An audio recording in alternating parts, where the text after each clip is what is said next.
एक ऐसा लड़का जिसे दूसरे छू भी नहीं सकते थे, वो एक देश का भविष्य कैसे लिख सकता है? ये सवाल सिर्फ सवाल नहीं है, ये डॉक्टर भीमराव रामजी अंबेडकर की पूरी जिंदगी का निचोड़ है। सोचिए, एक ऐसी कहानी जिसकी शुरुआत होती है सामाजिक बहिष्कार की गहरी खाई से और अंत होता है एक पूरे देश के संविधान के शिखर पर। चलिए इस जबरदस्त सफर को एकदम शुरू से समझते हैं।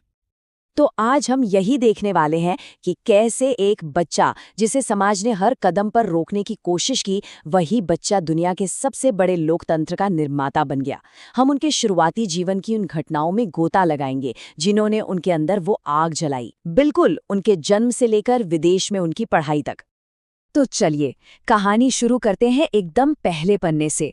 ये एक ऐसी दुनिया थी जहां किसी की किस्मत इस बात से तय होती थी कि उसका जन्म कहाँ हुआ है, और भीमराव का जन्म हुआ था एक ऐसे समाज में जो अदृश्य दीवारों से घिरा हुआ था। तारीख थी 14 अप्रैल 1891। जगह थी महू की सैनिक छावनी। यहीं जन्म हुआ भीमराव सकपाल का। उनके पिता रामजी सकपाल ब्रिटिश सेना में सूबेदार थे। मतलब घर में अनुशासन तो था, पर साथ में गरीबी भी थी। भीमराव अपने माता पिता की 14वीं संतान थे। पर इन सबसे बड़ी सच्चाई एक और थी। उनका परिवार महार जाति से था, एक ऐसी जाति जिसे उस दौर का समाज अछूत मानता था। अस्पृश्यता ये सिर्फ एक शब्द नहीं है, ये एक भयानक हकीकत थी। इसका मतलब सिर्फ भेदभाव नहीं था, नहीं, ये एक पूरा सिस्टम था जो इंसानों के एक बड़े तबके को समाज से एकदम अलग थलग कर देता था। सोचकर देखिए, कोई सार्वजनिक कुएं से पानी नहीं पी सकता, मंदिर में पूजा नहीं कर सकता। क्यों? सिर्फ इसलिए क्योंकि उसका जन्म एक खास परिवार में हुआ है। यही थी भीमराव की दुनिया। अब देखिए, स्कूल को ज्ञान का मंदिर कहते हैं ना, जहां सब बराबर होते हैं। पर छोटे भीमराव के लिए स्कूल ही वो पहली जगह बनी जहां उन्हें समाज की सबसे कड़वी सच्चाई का सामना करना पड़ा। ये जो आप देख रहे हैं ना, ये सिर्फ एक क्लासरूम की तस्वीर नहीं है, ये उस पूरे समाज का आईना है। एक तरफ बाकी बच्चे एक साथ बैठते थे, खेलते थे, और दूसरी तरफ भीमराव, जिन्हें एक कोने में अपनी बोरी पर अकेले बैठना पड़ता था। उन्हें कोई छू भी नहीं सकता था, और प्यास लगने पर वो खुद पानी तक नहीं पी सकते थे।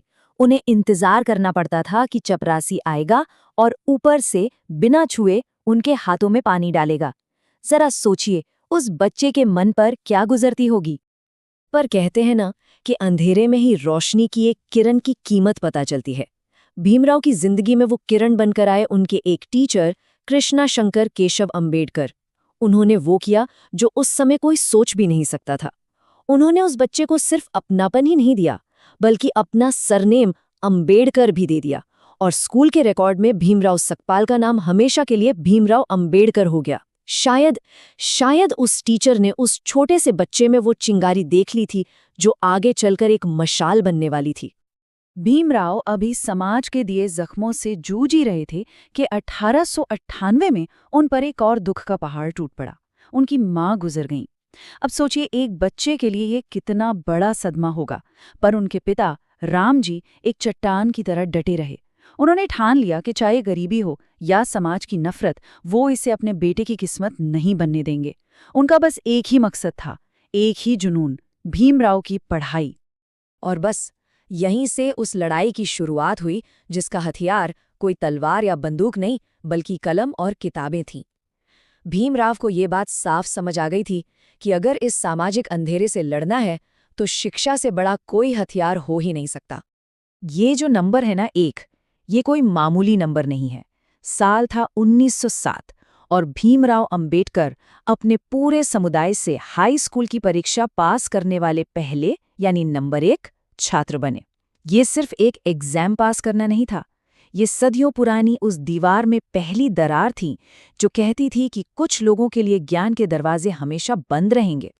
लेकिन इतना बड़ा सफर अकेले तय नहीं होता। भीमराव के साथ कुछ ऐसे लोग थे जो उनकी हिम्मत बनकर खड़े रहे। उनके पिता रामजी, जिन्होंने अनुशासन और पढ़ने का शौक दिया। उनके टीचर अंबेडकर, जिन्होंने उन्हें एक नाम और विश्वास दिया। एल्फिंस्टन हाई के प्रिंसिपल मास्के, जिन्होंने हमेशा उन्हें सहारा दिया, और ज्योतिराव फुले, जिनकी सोच से वो इतने प्रभावित थे कि उन्हें अपना गुरु मानते थे।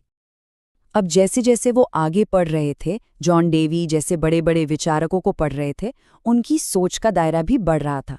उन्हें ये एहसास हुआ कि पढ़ाई सिर्फ एक अच्छी नौकरी पाने के लिए नहीं है। नहीं, ये तो वो हथियार है, वो चाबी है जिससे समाज में जकड़ी गुलामी की बेड़ियों को तोड़ा जा सकता है। पर भीमराव की ज्ञान की प्यास अब भारत की सीमाओं में नहीं सिमट सकती थी। वो और जानना चाहते थे और पढ़ना चाहते थे। तो अब उनकी नजरें थी दुनिया पर, और उनका अगला पड़ाव था अमेरिका। अच्छा, तो ये सफर तय कैसे हुआ? देखिए, 1912 में उन्होंने बीए किया, फिर 1913 में बड़ौदा में नौकरी की। लेकिन कहानी में असली मोड़ तब आया जब उसी साल बड़ौदा के महाराजा सयाजीराव गायकवाड़ तृतीय की नज़र उन पर पड़ी। महाराजा बहुत दूरदर्शी थे। उन्होंने इस नौजवान के अंदर की प्रतिभा को पहचान लिया और उन्हें एक स्कॉलरशिप दे दी, एक ऐसी स्कॉलरशिप जिसने उन्हें सीधा न्यूयॉर्क की मशहूर कोलंबिया यूनिवर्सिटी पहुंचा दिया। ये कोई मामूली स्कॉलरशिप नहीं थी, ये उनकी जिंदगी बदलने वाला मौका था। एक ऐसे राजा ने एक ऐसे लड़के पर भरोसा दिखाया जिसे उसका अपना समाज पास खड़ा करने को तैयार नहीं था। ये एक ऐसा मोड़ था कि अगर ये ना होता तो शायद आज भारत का इतिहास कुछ और होता। तो अब अमेरिका और फिर लंदन, इन जगहों पर बिताए गए साल सिर्फ डिग्रियां लेने के लिए नहीं थे। नहीं, ये तो उस वैचारिक क्रांति की नींव रख रहे थे जिसकी मशाल डॉक्टर अंबेडकर को भारत लौटकर जलानी थी। जरा उनकी पढ़ाई की रफ्तार देखिए, मतलब कमाल ही है। 1915 में कोलंबिया से एमए किया, बस एक साल के अंदर मई 1916 तक अपनी पीएचडी की थीसिस भी जमा कर दी, और रुके नहीं, उसी साल अक्टूबर में लंदन स्कूल ऑफ इकोनॉमिक्स में दाखिला ले लिया। ये किसी आम स्टूडेंट की नहीं, बल्कि ज्ञान के लिए एक जुनूनी की तूफानी रफ्तार थी। लेकिन फिर 1917 में कहानी में एक और मोड़ आया। उनकी स्कॉलरशिप का पैसा खत्म हो गया और उन्हें मजबूरन लंदन की पढ़ाई बीच में ही छोड़कर भारत लौटना पड़ा। पर अब जो भीमराव लौट रहे थे वो नहीं थे जो यहां से गए थे। अब उनके जहन में स्वतंत्रता, समानता और न्याय के वो विचार थे जो आने वाले कल में भारत की तकदीर लिखने वाले थे। तो आज की ये कहानी हम यहीं रोकते हैं, पर एक सवाल के साथ। अगर सिर्फ एक स्कॉलरशिप, एक सही मौके ने एक लड़के को एक राष्ट्र निर्माता बना दिया, तो जरा सोचिए, आज हमारे चारों तरफ ऐसी कितनी ही प्रतिभाएं हैं जो बस एक मौके के इंतजार में हैं।